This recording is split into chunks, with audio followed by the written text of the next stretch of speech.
warahmatullahi wabarakatuh. Apa kabar teman-teman semua? Semoga semuanya dalam keadaan sehat walafiat ya. Oke, perkenalkan, kami dari kelompok 6 mata kuliah kepramukaan kelas PAI 5E.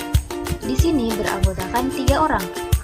Yang pertama ada Alin Ratnaganis, yang kedua ada Aris Kiamukti, dan yang ketiga ada Putri Wulandari Karimah. Kami di sini akan menjelaskan tentang administrasi gugus depan. Baik, langsung saja yuk kita simak. Pengertian administrasi gugus depan. Administrasi dalam arti sempit adalah kegiatan penyusunan dan pencatatan data dan informasi secara sistematis dengan tujuan untuk menyediakan keterangan serta memudahkan memperolehnya kembali secara keseluruhan dan dalam satu hubungan satu sama lain.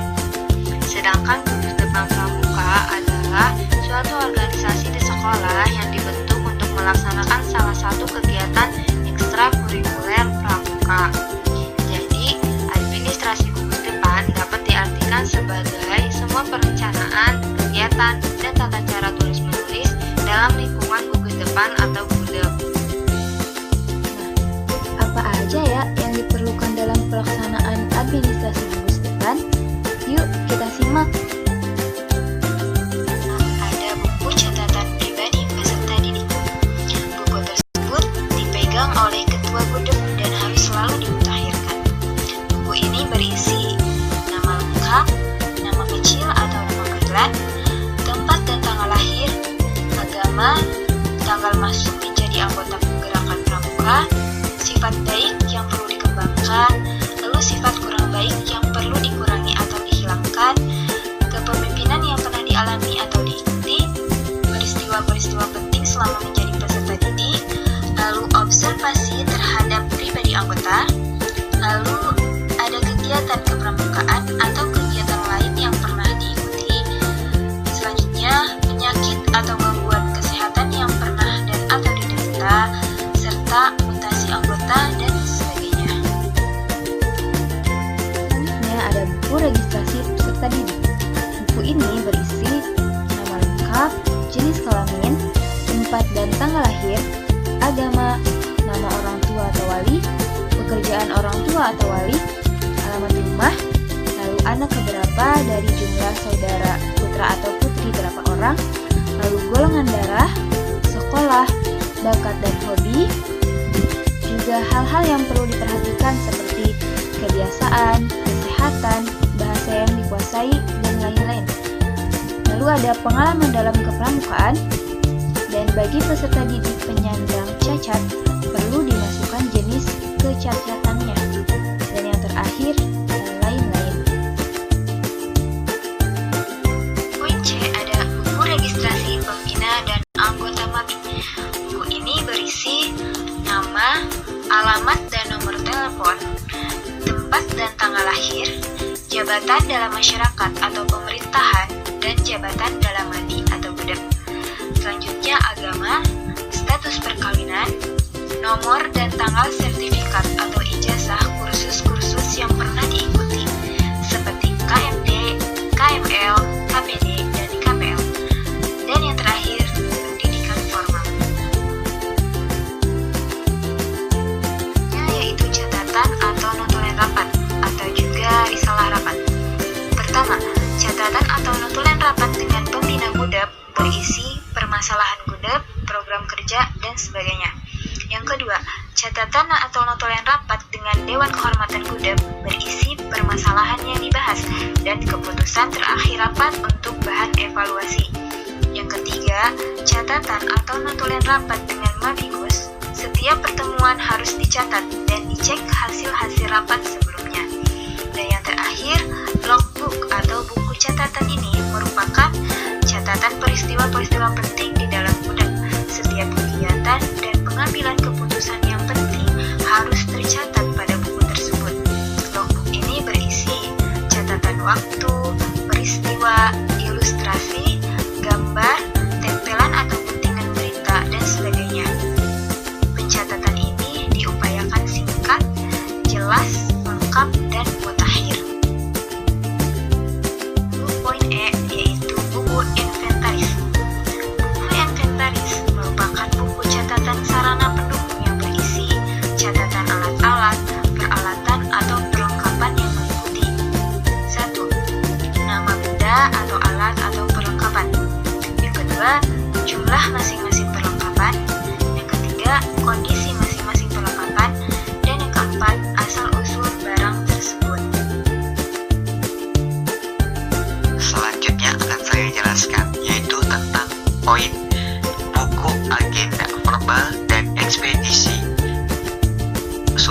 keluyuran. Semua surat-surat baik yang diterima maupun yang dikirimkan harus dicatat dengan teliti. Arsip surat-surat harus diatur dalam tata naskah, berkas, dan setiap tahun diadakan penilaian dan pemilahan. Buku acara kegiatan. Setiap kegiatan yang dilakukan oleh gugus depan maupun satuan harus dicatat dengan baik. Hal itu akan sangat berguna untuk bahan referensi bagi kegiatan yang akan datang. Di poin H, yaitu tentang formulir untuk pelaksanaan kegiatan. Administrasi yang selalu berulang dan sama sebaiknya untuk efisiensi dibuat formulirnya. Misalnya, yang pertama, formulir peminjaman alat atau perlengkapan. Yang kedua, formulir laporan, kekuatan jumlah anggota. Dan yang ketiga, formulir permintaan izin dan sebagainya. Catatan tentang pelaksanaan pelatihan atau program kegiatan berisikan sasaran setiap kegiatan yang dicapai oleh anggota yang merupakan bahan evaluasi sejauh mana berbagai sasaran-sasaran kegiatan telah dicapai. Salah satu hal yang menarik bagi anggota adalah bila mereka dapat mencapai sasaran karena berarti ada kemajuan pribadi. Setiap satuan harus memiliki catatan tersebut untuk mengukur keberhasilannya. Dan selanjutnya ada buku program. Buku tersebut sangat penting untuk merencanakan dan mengoperasionalkan program agar dapat sukses. Sejumlah program secara detail, tulis dan catat.